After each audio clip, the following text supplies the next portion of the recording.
Hello, everybody. Like you know, my name is Altime Michelin. I'm very happy with this girl to let you know something very important about Kazal. We're gonna pass a few time together to learn you, to give you some information about Kazal. That was good. Bonjour, madame. Bonjour, monsieur. Comment really? Chantal Benoit. First, I asked him his name. He's good. Her name is Chantal Benoit. Uh, she was born in Kazan also.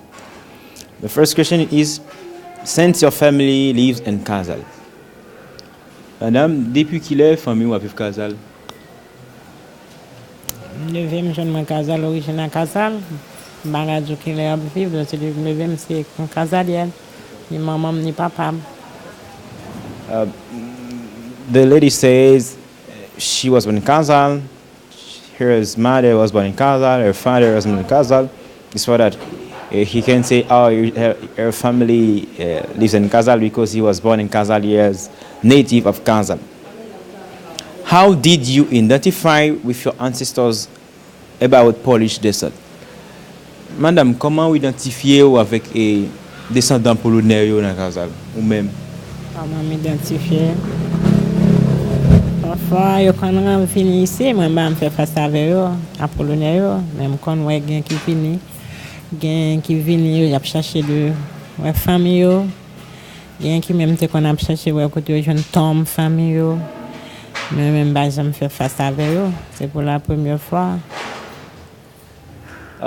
The lady says the way he identify with the Polish people is when he see the color of them, the color of eyes, the long of hair. When he see that, he can identify him with the Polish people. How large your family was before the tragedy on March 27, 1969? Qui va les gens qui étaient dans la famille avant que la justice ait passé dans Kazal? Je vais finir d'expliquer parce que moi, j'étais petit monde, puis des petits monde. J'étais petit monde parce que l'événement 69 l'an passé, moi, j'ai connaissance, moi, ouais, je prends, maman pas là, maman était à le cabaret, je prends, mais à l'autre côté bien loin avec nous. Je fais nous quitter nous et puis pendant nous côté bien loin. Et puis, vous dit non, vous mettez du feu, vous boulez caille, coupez tête monde, vous dit vous tuez papa, mais vous coupez tête lui.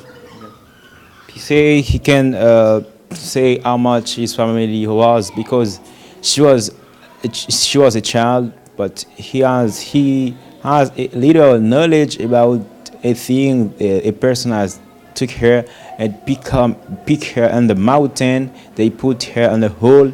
Only that he has noon and the date, but she can say how many person has in his family.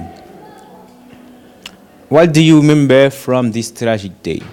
Qui ça vous songez ou même dans grand jour ça qui passe Kazal là dans mauvais jour ça? Moi songe pas connait ça qui passé parce que moi yo dit nous yo monde qui était dans la cour yo dit nous yo prend nous mener dans l'autre côté les garder était en façon bureau VSN nous est plein chef dans bureau puis même côté à cour avec nous al mettre nous cacher nous bien loin yo fait nous dormir dans ragé nous petit monde et puis après ça maman vient paraître maman m'a expliqué nous yo arrêté yo dit comme ça. Quand il sorti, il parlait, après ça, il dit, on est allé, oui, seulement quoi sous boussole, il va parler. Mais après ça, nous étions côté un, même côté un, les mamans fait manger le bas, nous, il dit, on va mourir, oui, il a venu chercher pour y aller tuer, il a tué papa, il a pris papa, la petite, il prend papa, nous, il a venu prendre moi, il a venu prendre jeudi. Mais, comme côté maman allé, chaque jour, mon n'a pas laver, chaque fois venu, nous jeunes y a venu débourrer Kailan, y a venu chercher maman, mais pas jeune maman. Là y a venu pas jeune maman, mais après ça y a venu tuer papa, c'est le temps de yo tuer, yo arrêter grandement, yo boulé Kaili, yo prend tout ça le gain. Connaissance moi gain, songer mal côté yo boulé Kaili, moi grain maïs, pois, yo boule, n'a prend amène nous, les nous fini, nous pas aucun rien, nous pas ouais yo prend tout bagage yo brûler. But she said what she know about this tragic day, but like she was a child, but her mother was at the market at Cabaret. The first person who was killed in this tragic day was his father, but after the police killed her father, her mother take care of her, and they pick her in the mountain. The mother was cooking for her. After eating, her mother said to her, "I gonna dead because the police I killed their father. Me, I gonna dead also." And her mother tell her they took his grandmother also. They burned the house. All of thing was breakdown and so on. How you change your life after losing your father? Comment nous pouvons gérer famille avec maman après nous fin perdu et papa nous même que nous t'es petit? Comment nous pas gérer lui? Comment nous même nous va lever la communauté? On va lever, c'est maman qui t'a fait tout bagage pour nous et puis grand-mère te kon aider nous. Il était kon coude, parfois nous kon venir après ça nous venir plus grand à Port-au-Prince. Il fait aller très juste dans monde pour aller vendre cabaret pour te payer l'école pour nous et puis pour nous manger. C'est comme ça nous te venir vivre. The lady says it is her mother who has took care of her because her father was dead, and the mother was a seller. Every day she went to the mountain to buy something cheap and to go at cabaret to sell, to find something to give to them on the mule with horse. What, in your opinion, caused the murder in Kazan? D'après vous-même, qui ça qui t'a causé tragédie ça dans Kazan? Non, je ne suis pas capable de dire rien parce que je ne connais pas ce qui a fait là. C'est petit, c'est ouais, il y a pris nous, à serrer nous, et puis il y a moi, puis le chef, il a tué monde, et puis il a boulé caille, nous ne comprendre ça, comprendre ça qui a fait là. The lady said he can't say nothing about that because she was a child, and then she just see a lot of chief, a lot of police in the zone, and the mother just took her, put her in a mountain, and he didn't see nothing about this day. Who physically executed the murder of 23 Casal residents? D'après ça, vous entendez ou d'après ça, vous connaissez qui corps spécialement qui t'a tué moun yo même? Qui groupe de police? Est-ce que c'est police? Est-ce que c'est communisme? Moi, toujours pensé militaire parce que moi, quand je croisé avec des militaires, ils disent que quand tu étais au Casal dans le moment ça, ils étaient dans un massacre là. Non, mon Dieu, t'a tué. Même pas qu'à dire c'est tellement qui t'a tué parce que moi, pas. Ton patin là les tué parce que c'était ouais moi avec zam et puis nous même était allé cacher bien loin. Yo prend nous et zami prend nous maman pat là, il arrêté papa, maman pat là. Yo prend nous, il serré nous bien loin juste fond blanc. Après ça, yo fini à venir yo mais yo tué papa nous, yo tué, yo coupé tête. Après m'attendais yo met du feu, ma caille quand même. Yo boulé tout caillou, les moun après ça yo metti en peine en prison, yo tué plusieurs petites chèques quand même, yo tué 2 ou 3. Même pas jamais comprendre, mais c'était était un militaire sur Duvalier. Les gars m'a couteau. C'est dans bio VSN non, son jeu était venu. T'es gon pile monde qui était venu la mettre c'est ton bio m'a couteau VSN était. The lady said there was an office VSN in Casal. There was a lot of Makut, a lot of communists in Casal. But she said she couldn't say the truly name of the people who was killed, the Casal residents. But he can say there was a lot of military in the government of Duvalier was killed a lot of people in Kazal. What were the residents of Kazal afraid after this tragedy? Qui ça, moun Kazal te pi peur après tragédie ça? Ça te fait plus mal, ça te peur, ça te fait plus déplacé. Yo ap tué moun couper tête boule kay et puis obligé quitter kay ou so pas quitter nous même so pas innocent y ap tué ou même so pas connait ou après yo mené qui prend yo arrêté ou bien moun nan te gen un problème avant dans moment ça et puis li fait un coup de droite sur li doté nan problème nan ou ba li ba un coup de langue sou et puis arrêté ou yo tué ou. Let you say the biggest thing the Catalan people was afraid is because they couldn't stay at their home. They have to leave their home to go at the mountain.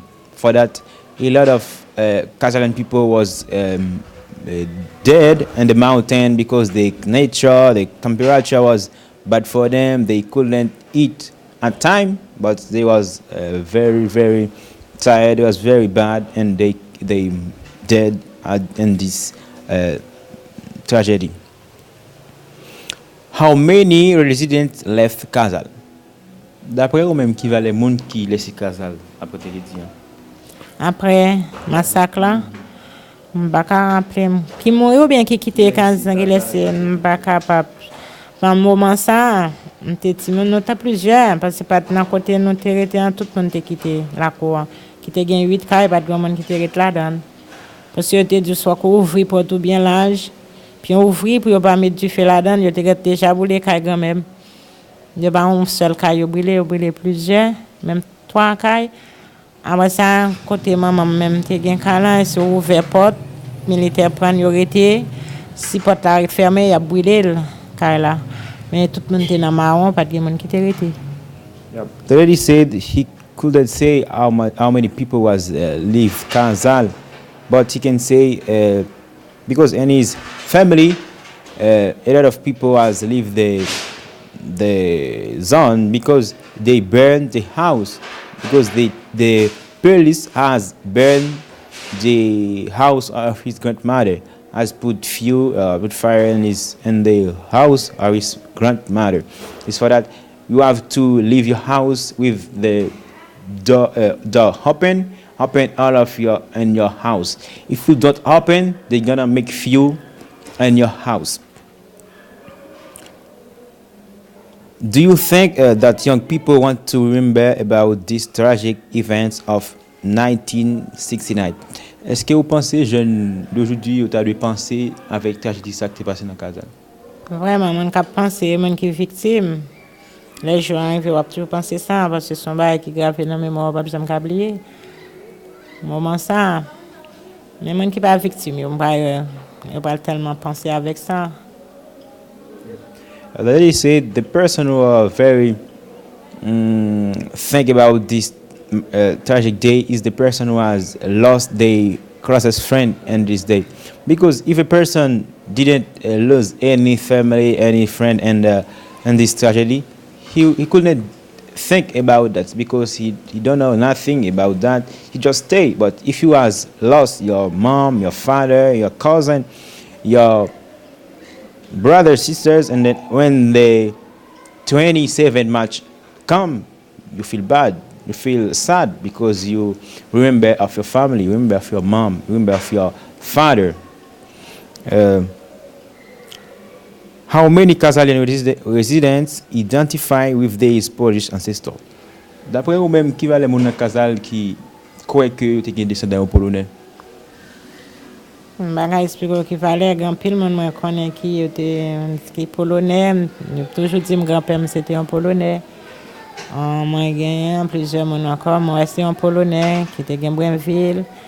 On pas plusieurs monde moi qui était polonais même toujours levé toujours te dit mon grand-père c'est un polonais. The lady said when she was a child, his grandfather has habit to say her he's a Polonais. He's a Polish people. For that, he knew she was a Polish girl because she has the same color, the same eyes, the same hair. But it's for that she know a lot of Kazakh people who know they have the ancestors Polish people. How there are any moments in which they manifest that they have Polish roots? Est-ce que par exemple, il y a un Polonais qui vient visiter Kazal? Pas bien quoi? Par exemple, un Polonais qui visite Kazal, qui veut visiter Kazal? Oui, ils viennent.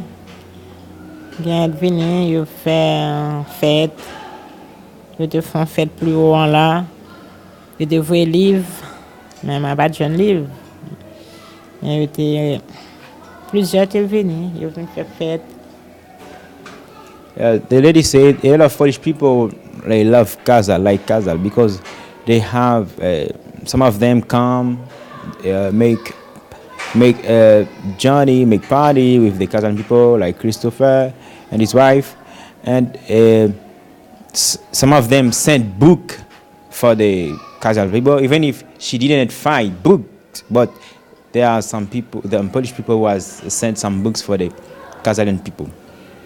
What are the biggest problem in Kazal? D'après vous même qui plus gros problème qui est dans Kazal? Le problème route.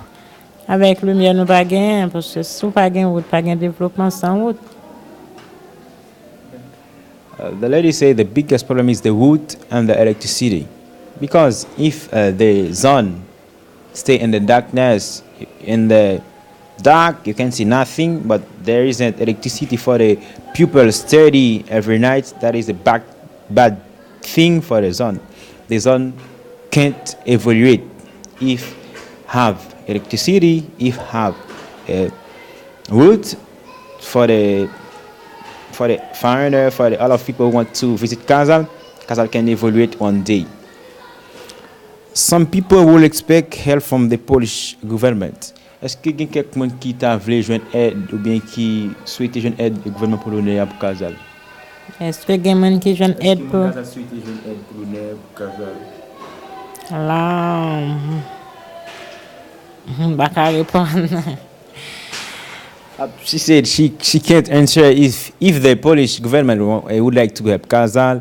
That is their decision, but she can't answer for them. But if they want, they can take a decision and to help Kazal, to help the children, to help the school, the church, everyone.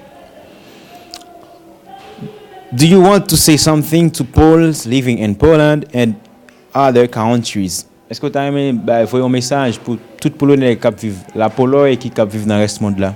Oui, mais tu as aimé pour venir visiter nous, pour aider nous, Kazal évoluer, pour chercher, pour faire nous quand visiter pays tout et pas même seulement qui pour visiter pays nous qu'à visiter pays tout. Pour nous connaître quelques monde, faire connaissance avec quelques familles. The lady said she would like the Polish come 80, but she would like visit Poland.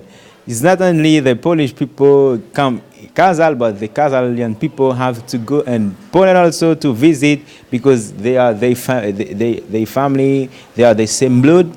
They have to visit Polish. And another thing, if the Polish people would like to help Kazal, that could be a good thing for Kazal, because she would like Kazal have the same structure, the same thing like have in Polish and Poland also. Merci pour cette interview ça nous aujourd'hui. Merci. She said thank you for you because you watching us. That was a good pleasure for us. For Kazal Television Polonais, Michelet Altime. Thank you.